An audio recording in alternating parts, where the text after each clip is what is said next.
Oke, insya Allah malam ini saya akan bawakan satu hadis ya. Hadis dari riwayat Imam Tirmidzi.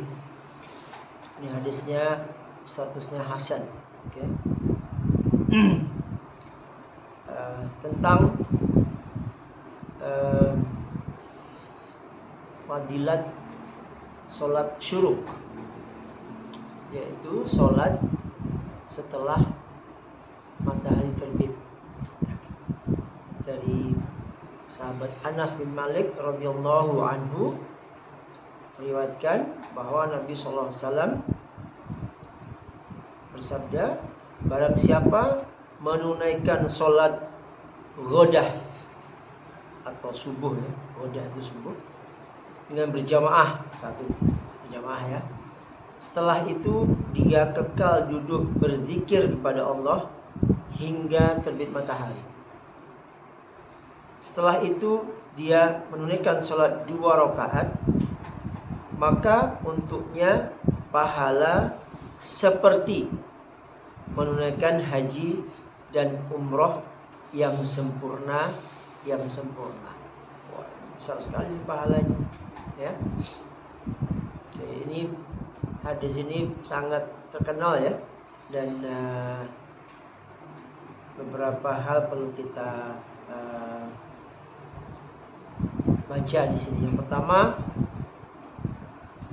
fadilat sholat syuruk ini digandingkan dengan berjamaah subuh di masjid. Ya. Jadi Rasulullah SAW memberikan bonus bagi kita yang jauh dari Mekah Madinah, yang dari Mekah ya, yang tidak sempat berhaji dan umroh umpamanya, atas alasan biaya maupun menunggu ya, tapi itu wajib ya haji, tapi ini diberikan satu hadiah yang sangat besar, yaitu apa? 3 hal. Yang pertama, siapa saja yang berjamaah subuh di masjid, kemudian setelah sholat subuh itu duduk berzikir ya sampai matahari terbit. Kalau di Malaysia sekarang ini subuhnya 6:05, syuruknya 7:12 itu terbit.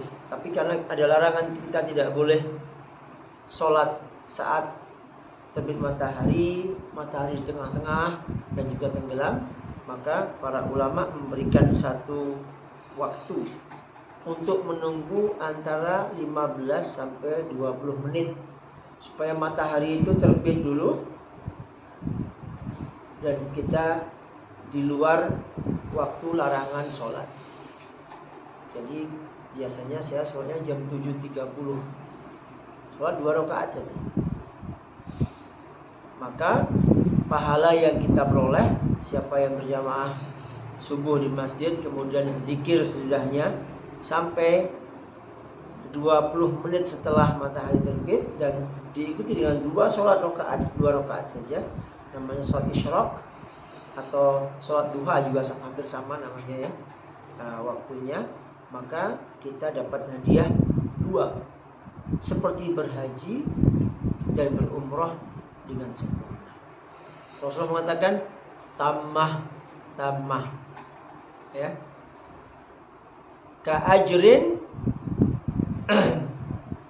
hijjatin wa umratin tamah, seperti pahalanya orang yang haji dan umrah sempurna, dua-duanya sempurna. Nah, hadis ini betul-betul satu bonus ya, tapi kita ini kadang-kadang tidak melihat bonus. Ya. Kenapa? Karena kita terlanjur punya pengertian bahwa sunnah itu kalau dikerjakan berpahala, kalau ditinggalkan nggak apa-apa. Itu salah sebenarnya. Harusnya sunnah itu kalau dikerjakan berpahala, kalau ditinggalkan rugi besar. Ya. Kalau ada sekarang bank umpamanya, siapa yang nabung di bank saya tiap hari Jumat akan dikasih rumah. Kira-kira berapa orang yang mau nabung di bank itu? Ini bukan wajib, siapa aja yang mau. Wah, itu yang nyari banyak sekali. Karena ada bonusnya. Ini Allah ngasih bonus ya untuk menggalakkan kita ke masjid subuh terutama ya. Karena ada hadis satu lagi, siapa yang berjamaah isya di masjid atau berjamaah seolah-olah dia sholat sepanjang malam. Nah, jadi ini hadis ini bagus untuk kita yang jauh dari Mekah Madinah ya. Kita mau membayangkan pahala haji dan umroh itu, kalau dilihat biayanya sudah nggak mampu ya. Kalau kita bekerja mungkin yang bisanya cuma Sabtu sama Minggu nggak apa-apa. Nah, ulama berbeda pendapat antara habis sholat itu boleh nggak berpindah tempat ya, atau boleh nggak ngobrol, atau boleh nggak ngaji. Yang paling masyhur pendapatnya, habis sholat tidak perlu pindah tempat, duduk aja berzikir. Ada yang tanya boleh nggak baca Quran? Boleh, tapi di sini berzikir. Berzikir itu maksudnya mengingat Allah.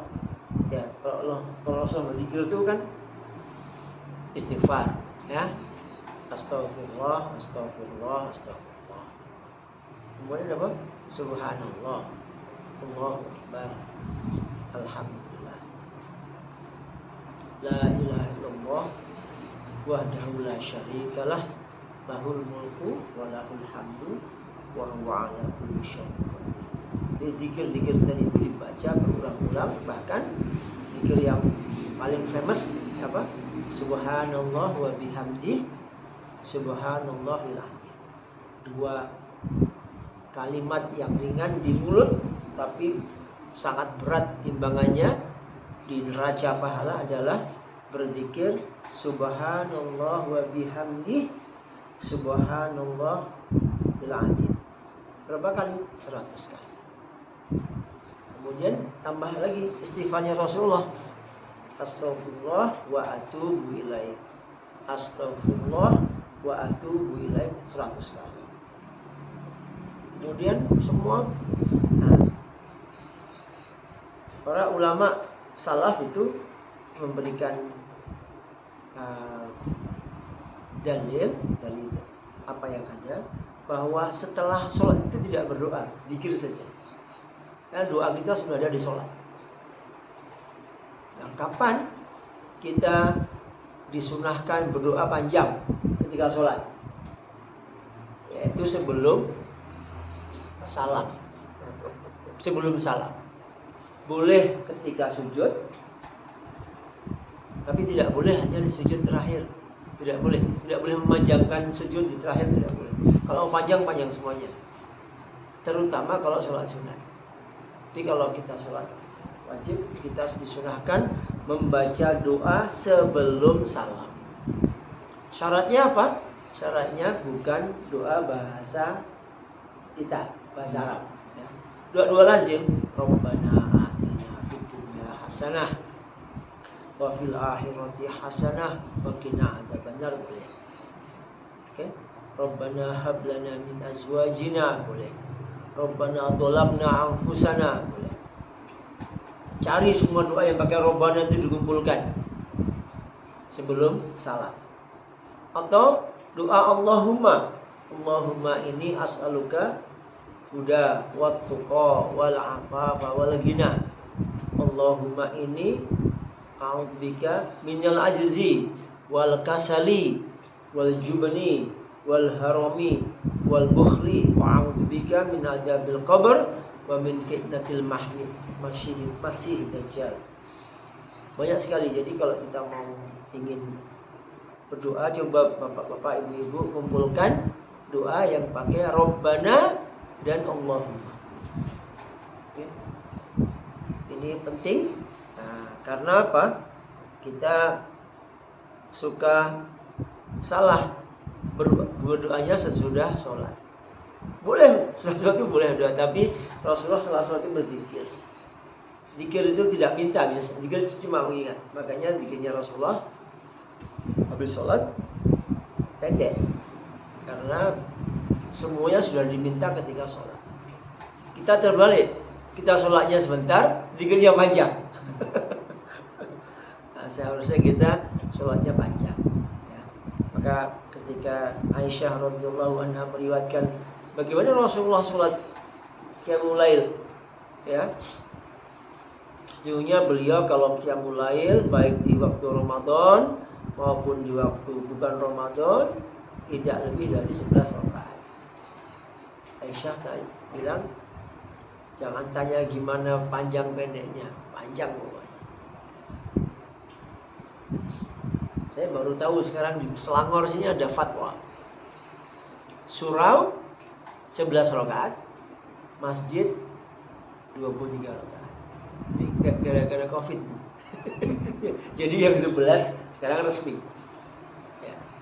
Dan di Selangor setelah sholat Isya, kemudian 4 rakaat, kemudian ada ceramah.